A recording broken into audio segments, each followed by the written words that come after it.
I'm here with my good friend Randy, Hello. and we're here to talk about an experience I had after open heart surgery when Yeshua came in and visited me. It was an awesome experience, and I hope this gets out there and I can and share it with some people, and just bless them with it, increase their faith. Because I'll tell you, after this, there's no doubt. I know that there is another realm, and that Jesus is he's there waiting to bring us all into it. So I'll get started here. Hey, I had open heart surgery about a year and a half ago, and that's a pretty heavy duty experience, as I'm sure anybody would know. And I guess I'll just jump right into the meat of this thing. What open heart surgery? What were they doing? Okay. A valve or Okay, this open heart surgery was a bypass, a single bypass, but it's still a pretty Open heavy chest. duty thing. They cut you open, split you open at the chest. Right. They shut pretty much all of your inside stuff down. Your lungs are collapsed. You're hooked to a machine that pumps your blood through it and oxygenates it, to where cause you're not breathing. That's how you breathe. They just put oxygen in your blood. All your lower intestines, all that stuff is shut down. The only thing that isn't shut down is your heart itself. And so, but anyway, I'll start out about the last thing I remember going out on the table. The last thing I remember saying, I said, "Dear Lord, I know you're a busy man, but please pop your head in here," because that's when it really hit me that, you know what, I was a high risk candidate anyway.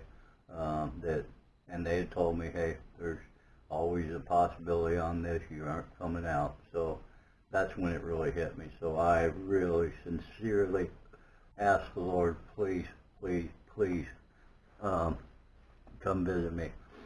Help him with this. Well, that's it. That's the last I remember. I'm out. So now I'm waking up in recovery, and I feel like such an alien. I am in so much pain. This thing was so brutal. It was unbelievable. And I'm screaming literally, "Hey, you guys need to give me some pain medication." Well, after open heart surgery, they won't give you pain medication. They can't do it because all of them organs that they have shut down, they have to re-kickstart. And they can't do that if you're on pain meds. So it usually takes 3 or 4 days of absolutely grueling, just deal with it type stuff, and then they'll give you all the pain medication you want. So I'm at day 3 of this thing. Oh, and by the way, probably 20 minutes after waking up in recovery, you got a nurse on each arm dragging you out of bed saying, "You've got to make one trip down the hallway and back." Oh, that was horrible. But that's to kind of kickstart all your systems and get them started, and then you need to go to the bathroom within 20 minutes, or there's some problems. They might have to do some other stuff. Fortunately, everything worked. They kick-started it, went to the bathroom, and it was all good. But I'm still in a lot of pain. They got to help me in and out of bed. But I'm sitting there, and now I'm talking about the next 3 days of recovery. I'm there about 3 days. And I'm thinking that it was kind of strange because, I mean, I guess I woke up alive, I should say. Yeah, well, Jesus blessed me, but I felt kind of weird because I didn't really feel like that he had came. And like I said, I know that sounds a little strange that you'd feel that, but that's how I felt. I almost felt a little hurt that, wow, I really thought, I mean, I know I'm alive. I'm sure, Jesus spared my life, but it's like I really thought I would have more of an experience in this thing.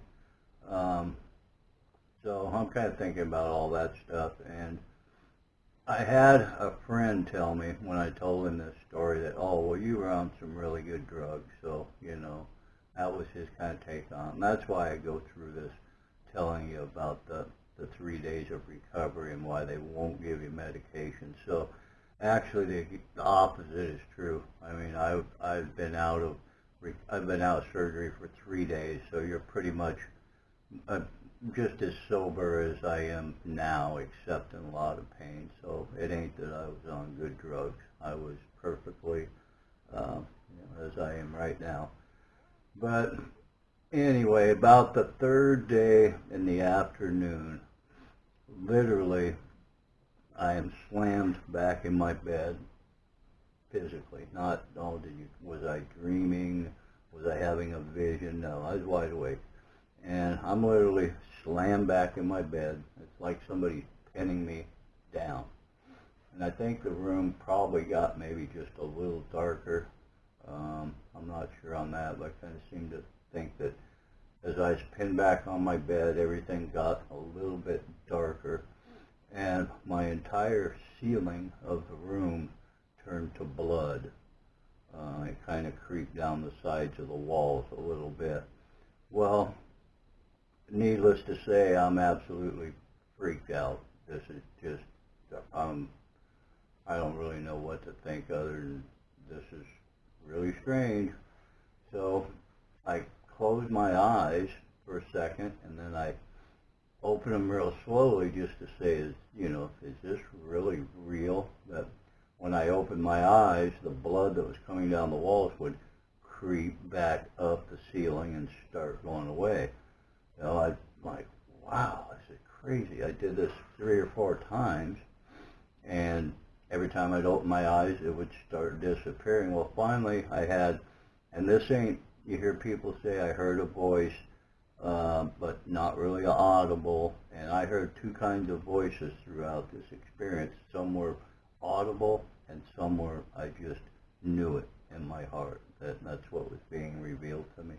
So this was an audible voice this time. It said that I had to close my eyes to see. And I still fought this tooth and nail 3 or 4 times that this is not really happening. This can't be happening. But it was happening. So I finally submitted. I closed my eyes and I kept them closed. And it was the most amazing thing. My entire room was blood. This was a living blood. It was the most beautiful color I had ever seen. It was rippling. There was light in it. It was just alive. Is the best way I can describe it. And I'm still, absolutely blown away. I'm just in utter shock.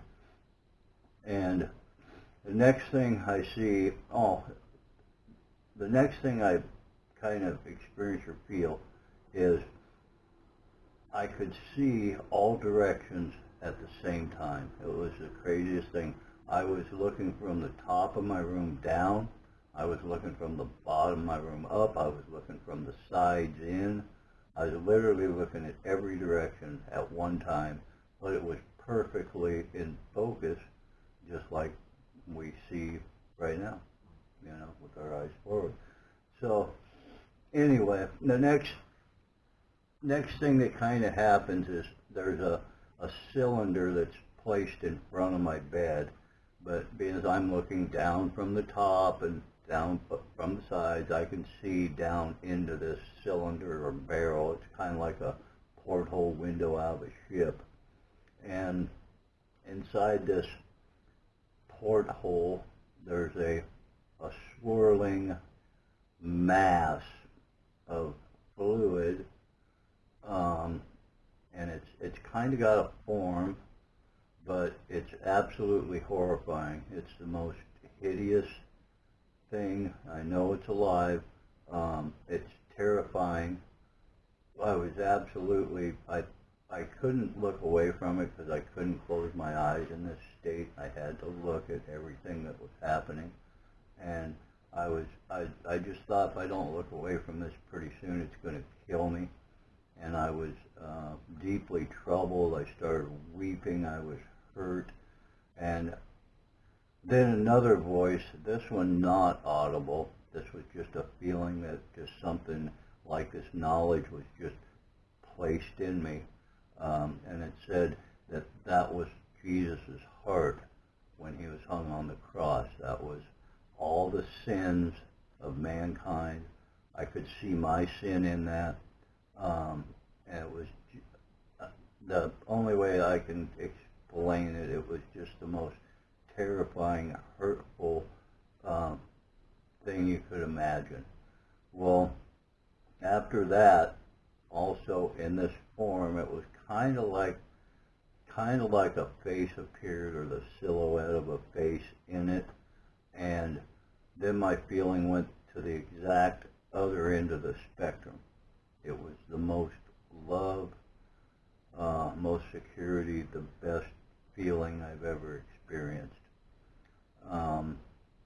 And next thing I kind of remember is a cylinder at that time shot down over top of my bed, and the cylinder was kind of like silk or a netting. You could see through it, but not really well. You could just kind of barely see through it. And outside this cylinder, there were two things, and there was also a silhouette of a man or a being. And these two things were like, the only way I can describe them is they were like a Portuguese man of war. I don't know if you know what that is, but it's like a giant jellyfish with a bunch of tentacles hanging down from it. I've got two of these things, and I don't know what to call them, but for lack of a better word, I call them spirit doctors. So I got these two spirit doctors in this other silhouette. And now this time I hear an audible voice again. This ain't just a feeling. And it says, they couldn't finish it, so we'll have to.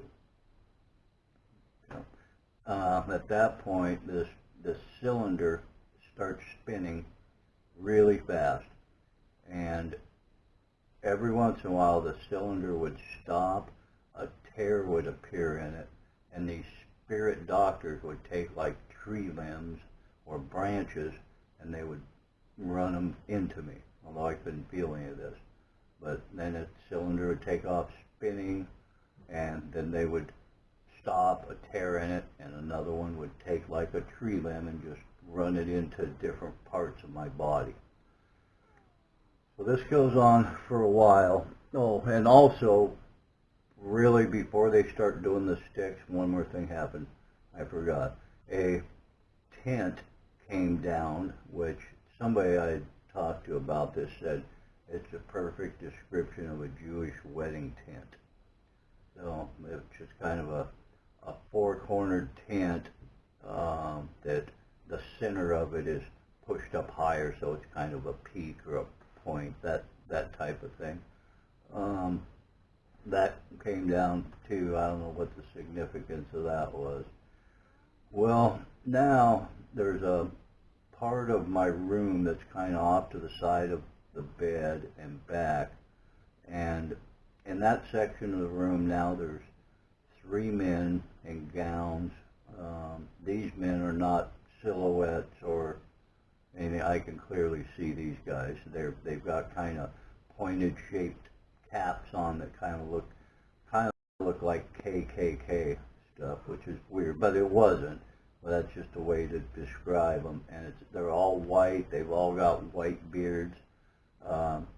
And another friend of mine said, you know what, that's the men in white linen. So I don't know if you know anything about the men in white linen, but that's what we'll call them. These were the men in white linen. And these guys were controlling these things that were like they were like lottery machines, but they were stacked up in columns. There was 5 or 6 columns of them, and these things had reels spinning around in them, like a lottery machine or video lottery.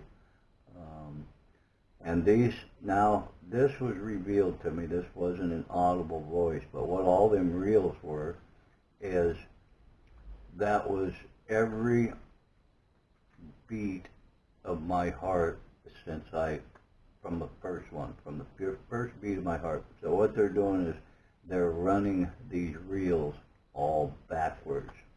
And these reels are kind of like the blood that was in the cylinder that was Jesus' heart when he took all the sin of the world on. So it was a real horrible, black, coagulated type looking blood. But as these reels ran back, it got cleaner and cleaner and cleaner and looked more like the blood that was on the ceiling and the walls. And these guys now talk to the guy, the silhouette, who I still can't see, is only a silhouette. And I mean, I'm going to say that was Jesus, but I never did see him as clearly like the spirit doctors and like the men in white linen, for whatever reason. And he said that he has a sister. We might as well take care of her too, while we're here. And that had something to do with the lottery reels. But I do know it wasn't my sister Pam, because I have 3 sisters. It was my sister Violet. So some kind of healing was going on for her as well in this experience. Did Violet ever say what that was, or? I asked Violet about this, and about that time, I asked her, did you feel anything, happen, or did, something really click inside you? And she said, no, not really. So I don't know, but I do know this in this last year and a half, because Violet is a sister that I live with. And you know what? I have seen in both of us remarkable, just like we're really being called back to a closer relationship with God, and both of us have, really, really shifted paths, I'll say, right, and really rededicated and refocused on really serving the Lord and seeking Him with all our hearts. So I don't know if that was the kind of healing she got then or something, but I do know this: prior to that year and a half, yes, I mean, I see miracle after miracle in our lives, absolutely. So I don't know if that was an internal healing. I'm assuming it is with her. It wasn't nothing maybe real tangible that she picked up, but it something happened there for her. And now it gets a little sketchy because I haven't thought back over this thing in a while, but I know that part of the healing or whatever they're doing kind of gets done. And now those men in white linen, the machines, they're gone. The spirit doctors are gone. The silhouette's gone. The cylinder and the tent are taken up.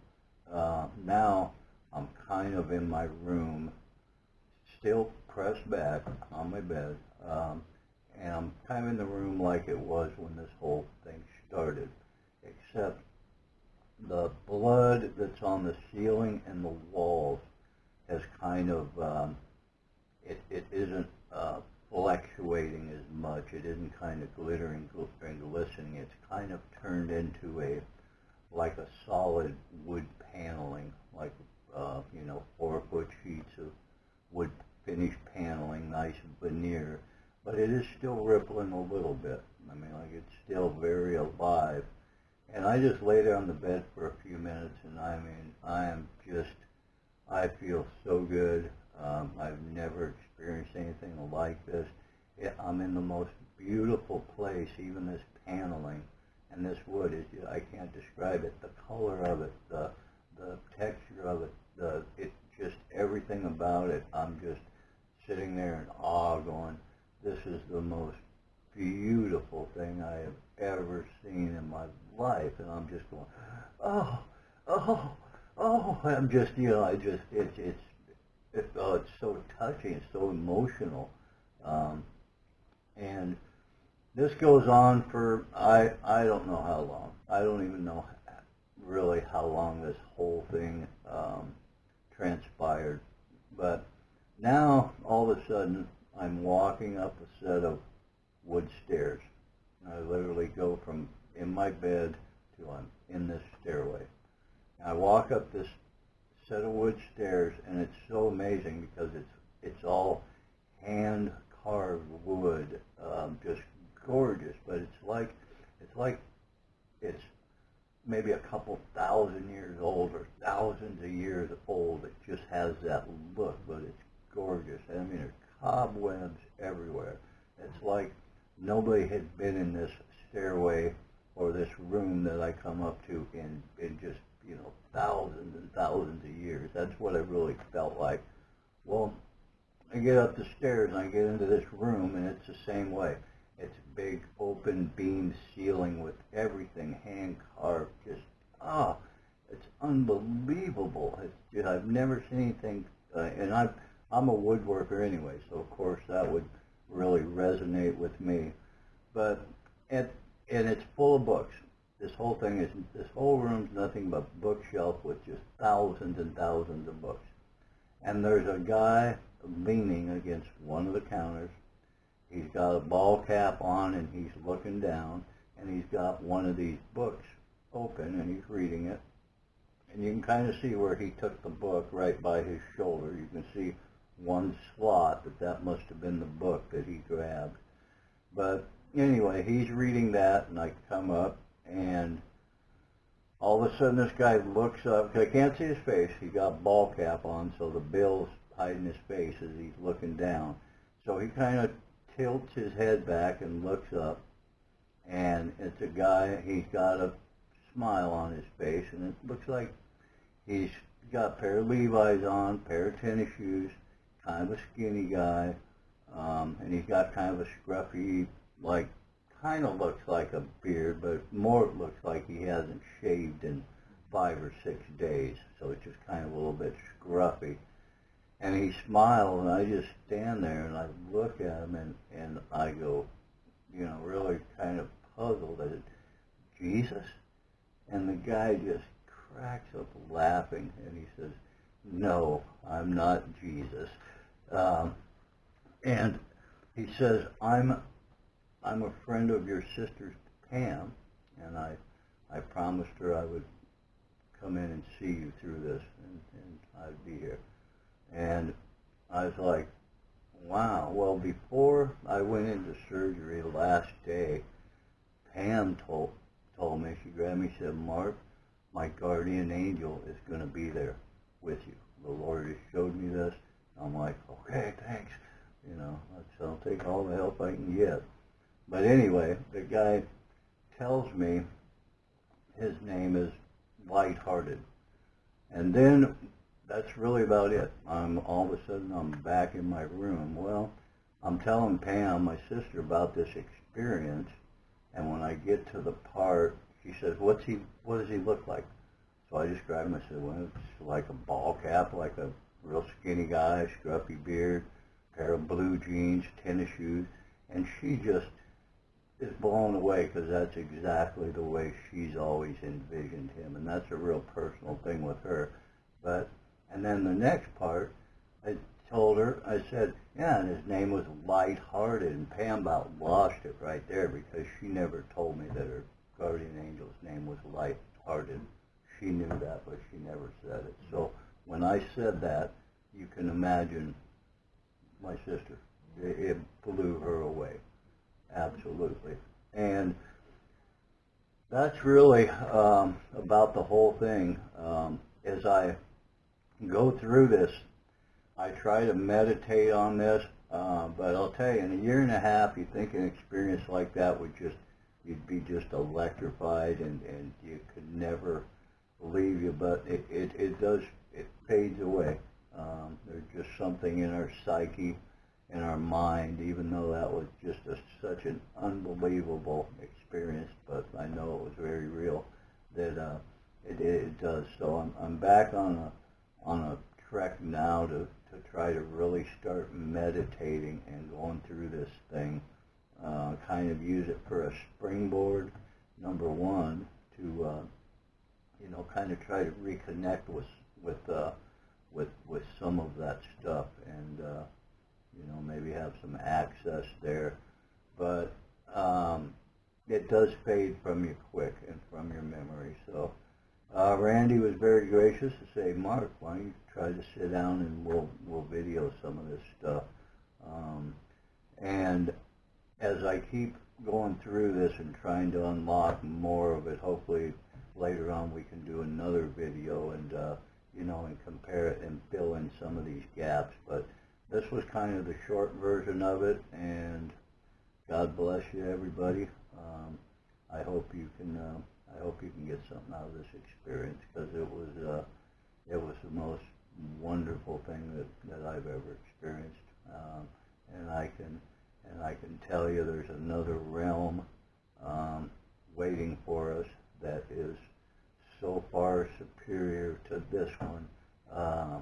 You're gonna love it.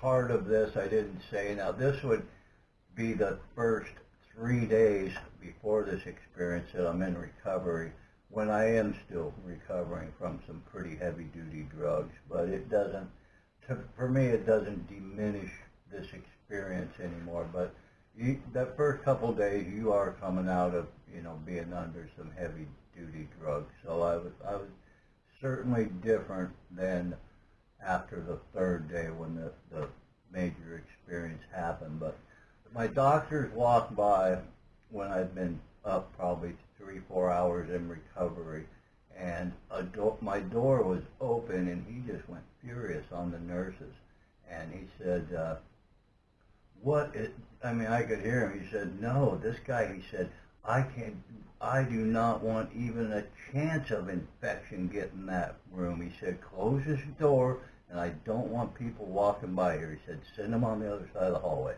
And he was a little bit irate to the nurses, so I was kind of like, wow, isn't that crazy? Well, I'm laying in my bed, kind of propped up, and they come in and change some dressing and, stuff like, just kind of clean me up a little bit, change a Band-Aid, and they throw it over in the trash can. The nurses leave the room. Well, I'm kind of laid back like this, and I'm, I'm groggy. I'm, oh, geez, I kind of like this, and I noticed above the trash can that something moved, and it was, this is so hard to describe, but it's like a being that is made of light, but he's got, it's like a bunch of little circles of light, and those little circles have legs, that a bunch of legs that are like a crab leg. So the being itself has a center point, it's kind of like this, and it has segmented legs that come off of it all over the place, and these segmented legs fold and do things like a transformer in the movie Transformer. They kind of, click, click, click, click, click, click, and they can make themselves into other shapes and stuff. But anyway, this thing goes click, click, click, click, click, click, all these legs, comes up and comes gliding straight for me to my face. And I can't really just go like, moving or anything. I can kind of move like this, but this thing, and I'm like, oh my God, I am terrified. And this thing, right when it gets to my face, I can't take it, so I close my eyes. And the minute I close my eyes, and I real slowly peek them back open, it's back over on the trash can, and it might go up to the vent in the ceiling, and then it would come back down to the trash can, and that's where it hovered. for basically 3 days until the second part of my experience happened. But anyway, so if I looked, I could look kind of away from the thing but still see it. It wouldn't do nothing. But if I looked directly at it, it would go chink, chink, chink, chink, chink, chink, do the transform thing, and it would glide right toward me. And this would just absolutely scare me to death. So before it would hit my face, I'd close my eyes and I'd kind of open them back up. Well, this being would be back over on the trash can. So this goes on for 3 days. But as this goes on, it was the strangest thing that this being, I figured out, I absolutely fell in love with it. I don't know how, but I would just, now I got to the point, after a couple days, it was communicating to me somehow, not audibly, but it was just sending something out, and it was so powerful.